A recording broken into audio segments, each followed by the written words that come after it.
Every day, freight and passenger trains traverse the rugged Sierra, a mountain range that divides the fertile valleys of California from the western deserts of Nevada.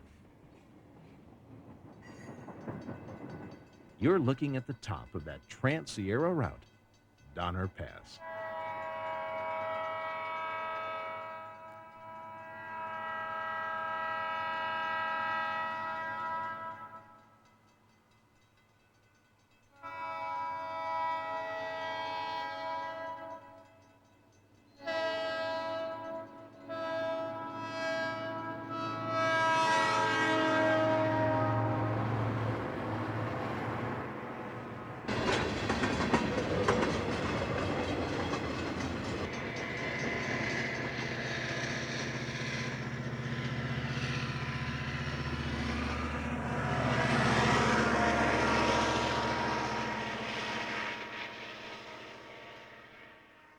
Donner Pass was named after a pioneer wagon train that was trapped in the winter snows of this region in the mid-1800s.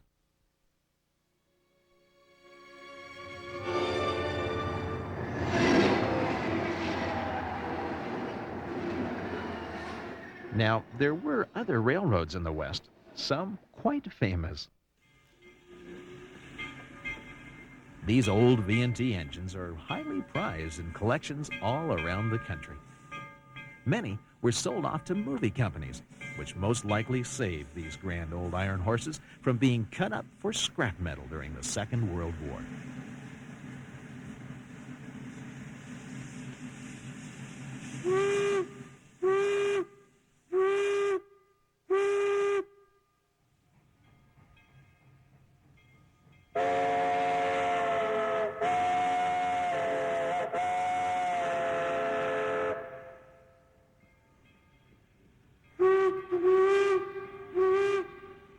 Today, perhaps the best collection of V&T engines can be viewed in Carson City, Nevada, at the Permanent Rail Museum south of town.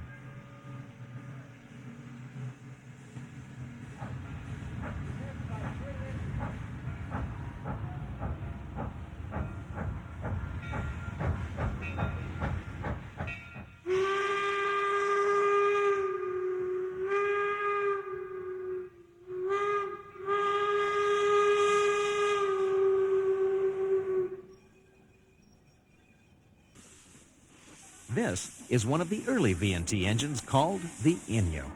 Like all the other engines at this museum, it's been meticulously restored to its original gleaming perfection.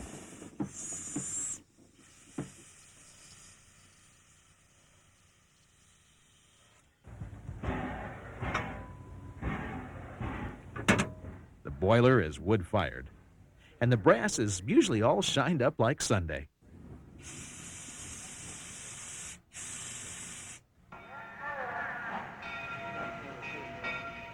On select weekends, they open the doors, fire up the boilers, and roll out the engines.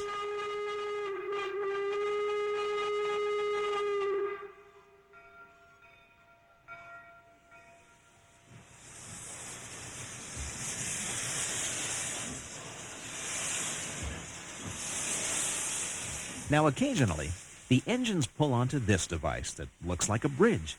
Actually, it's a large hand-operated turnstile, sort of like an overgrown merry-go-round for trains.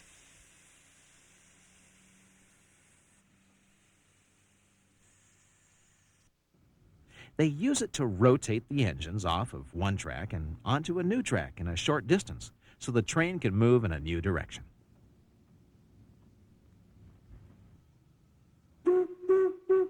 They blow the whistles, clang the bells, and you can take rides on these wonderful old trains in Carson City.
Nevada had a few other railroads, but they're all long since faded into the history books.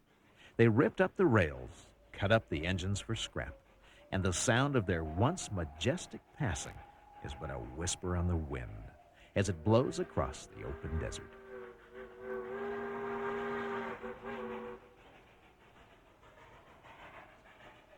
However, something went wrong, wonderfully wrong. You see, there was one Western railroad that miraculously survived. And what a railroad! You are about to discover what experts say is the most complete working example of an early steam railroad anywhere in the United States. The Nevada Northern was built primarily for mining, hauling the copper ore from the pit at Copper Flat to the smelter at McGill, which was 27 miles away. In all, there were 165 miles of rail laid so the Nevada Northern could connect to the Union Pacific line at Cobre. They needed a fast engine that could go the distance in short order, hauling passengers and freight. So, from Baldwin Locomotive Works came number 40. She was a 4060 engine, weighing in at a petite 75 tons. Can you believe? This engine was actually built for speed. Her main drive wheels were 68 inches high, and rumors have it, she could fly like the wind.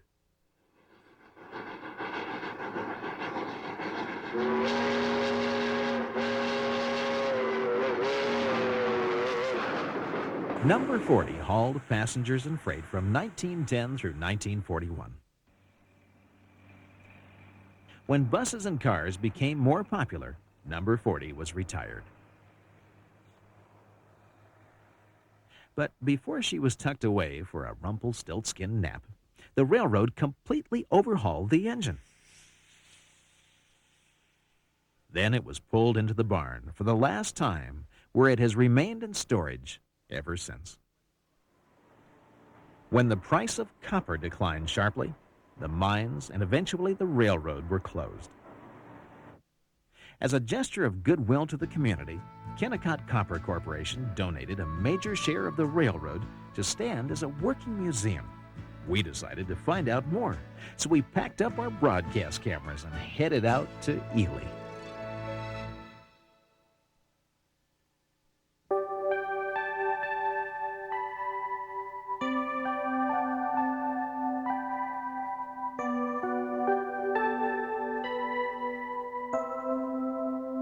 We got to the yard early on a spring morning before sunrise. We poked around the shops to find out what makes an old railroad, and here's what we discovered.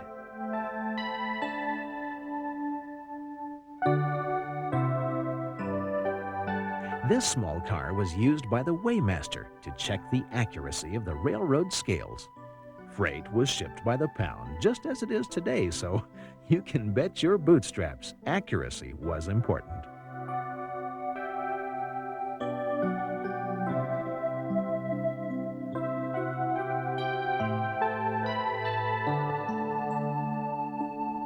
Inside the old shops, everything was just as it had been the day the railroad closed.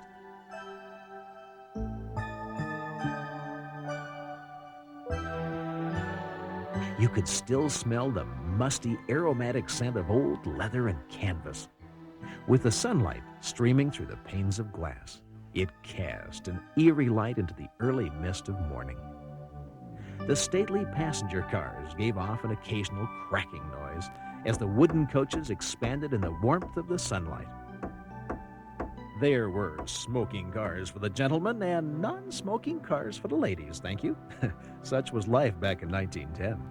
The smoking cars had brass match strikers on the wall, leather seats so the ashes wouldn't catch fire, and brass spittoons on the floor for the tobacco juice. Overhead, chandeliers made of Czechoslovakian stained glass hung from empire ceilings. The walls were made of inlaid wood with gold leaf stencil. Now, this device is a steam-powered rotary snowplow, only one of 7 in existence. And here is the slag pot, a special car designed to haul off the molten slag from the copper smelter. This big pot tilted to one side to dump its fiery load into the slag pile. There was lots of old rolling stock parked on the sidings between the shops. Why, they've even got the original caboose.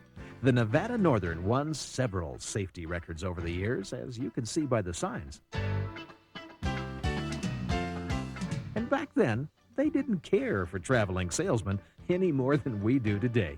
But make no mistake, this was a proud line that was run by the numbers. Meanwhile, outside by the engine house, they were rolling up the door in anticipation of our filming. And there she was, number 40. Overnight, the firemen had banked a fire in her boiler so the firebox and water jackets would stay warm.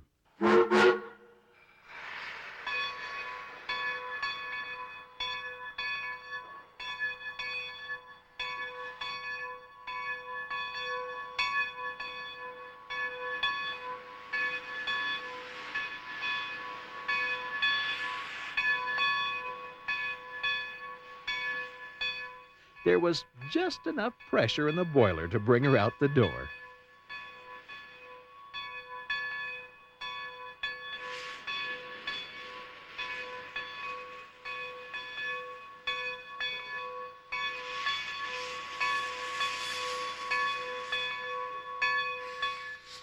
The young fireman talked with Nevada Northern veteran T.J. Buck Lanny about the engine. Then they emptied the ashes from the firebox, just like you open the grates on the bottom of a stove.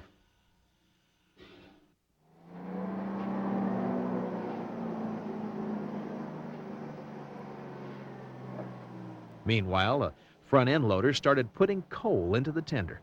It wasn't as quaint as the old coal chute, but at least it worked. Of course, it was pretty plain to see old Buck wasn't real sure about that big Michigan loader so close to his 78-year-old steam engine. Front-end loaders. Shoot, this ain't no way to run a railroad.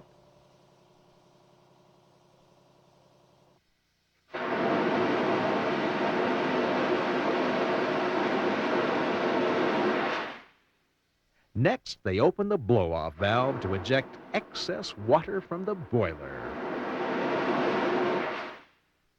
Enough museum, said I. Let's do some serious railroading.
They went by the coal chute and brought the engine to a stop.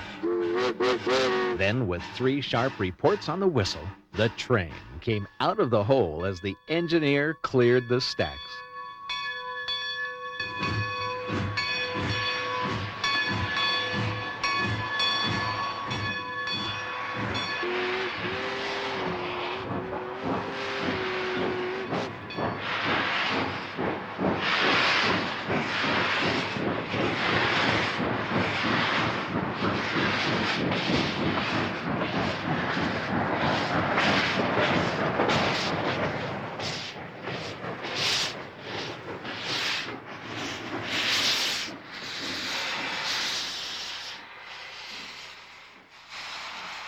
It's amazing, the unlimited power of steam.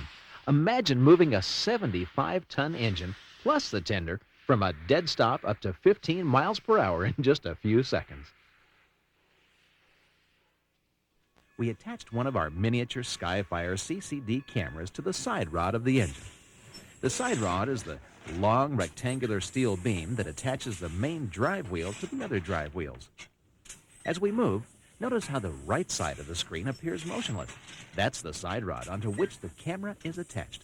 But on the left side, look how the ground goes up and down like we're riding in a seasick boat. That's because the side rod moves up and down and forward and back as it turns the drive wheels. We cruised on out of the yard toward the main line to make a run up the mountain. But first, we had to get the train turned around and onto the main track. Now, if you have a turnstile similar to what we showed you in front of the V&T Museum earlier in the program, you can turn a very large locomotive around in a very short distance. But if you don't, it takes a whole lot of real estate to get a baby like this headed in the right direction.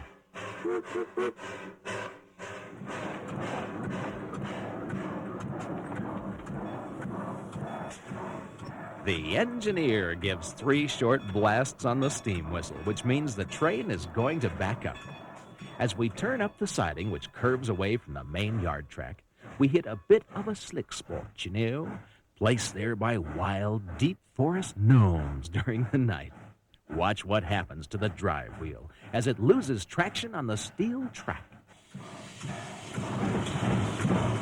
This loss of traction is especially hard on the locomotive's tires, which can separate from the wheel under too much friction heat. Did I say tires? That's right, but not the Goodyear kind. These big drive wheels have tires, which are steel rings sweated onto the main drive wheel. They're more than 1 inch thick and must be replaced periodically in the shops.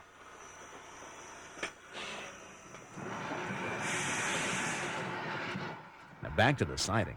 They throw the switch and the train moves forward onto a new siding.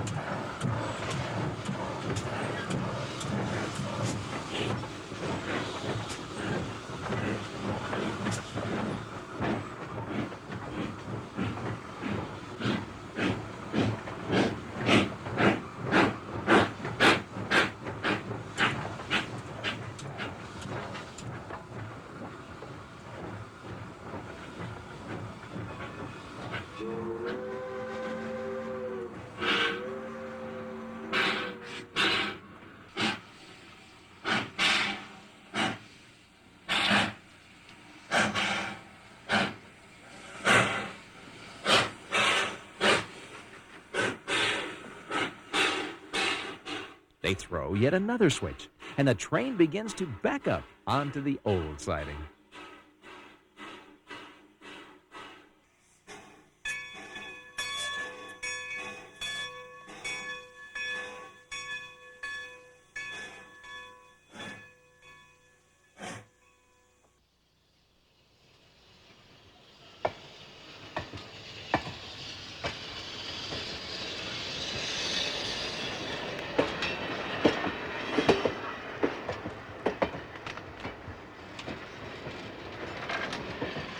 As we roll down the track, here is a view from under one of the Nevada Northern's old wooden passenger cars.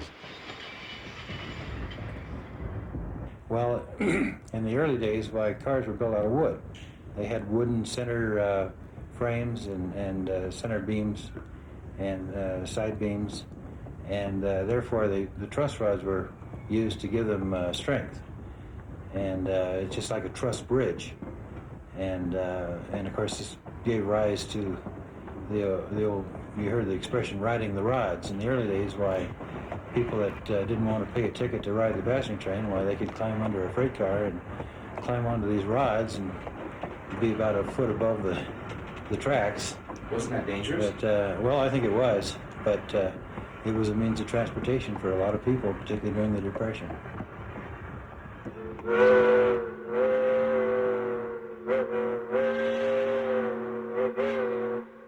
The train must pass one more switch before it can pull onto the main track. Listen to the sound of this engine.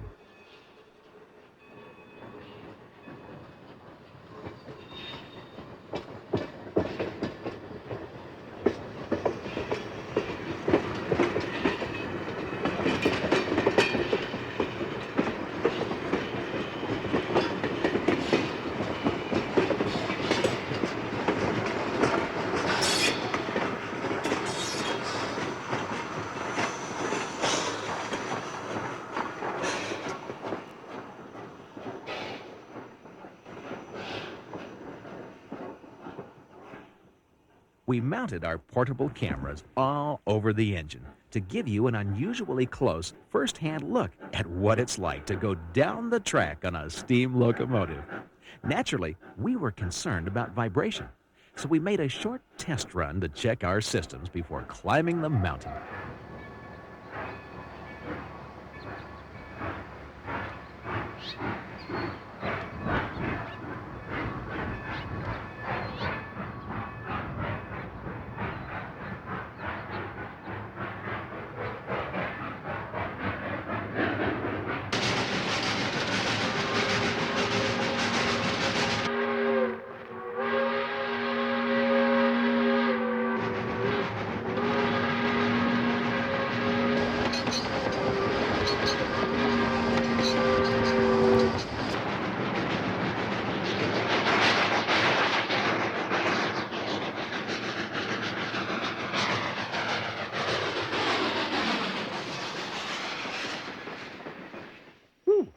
Looked pretty good from where I was shooting. They finally got the train shut down and then slowly backed up into position for our run.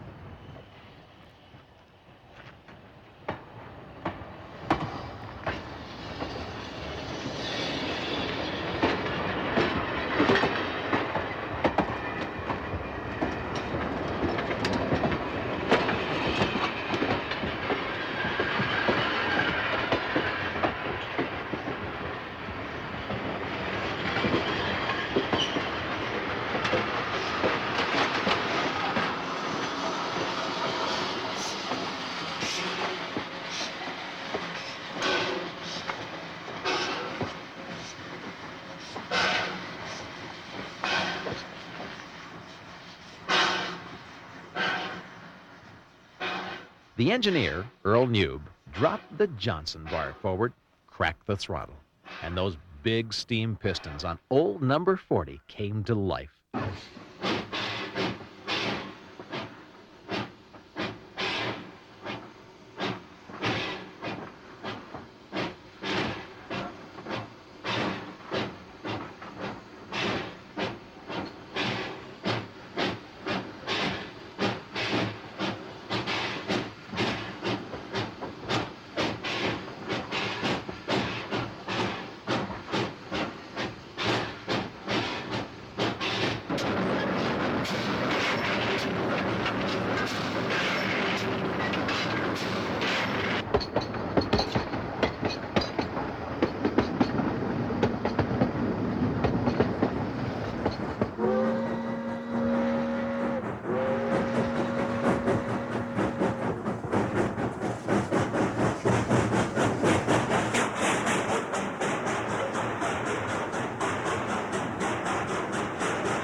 It was coming to be quite late in the afternoon as the train climbed up through Robinson Canyon for the last run of the day.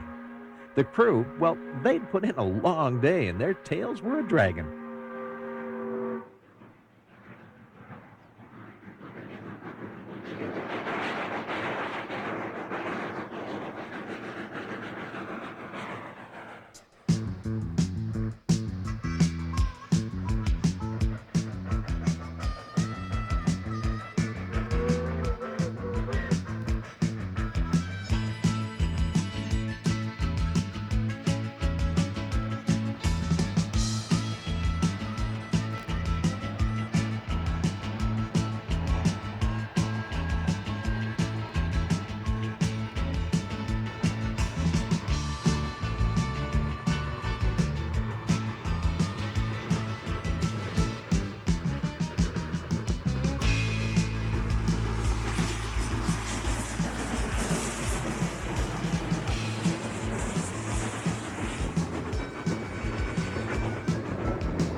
we highballed up through the small town of Ruth and onto the steep grade.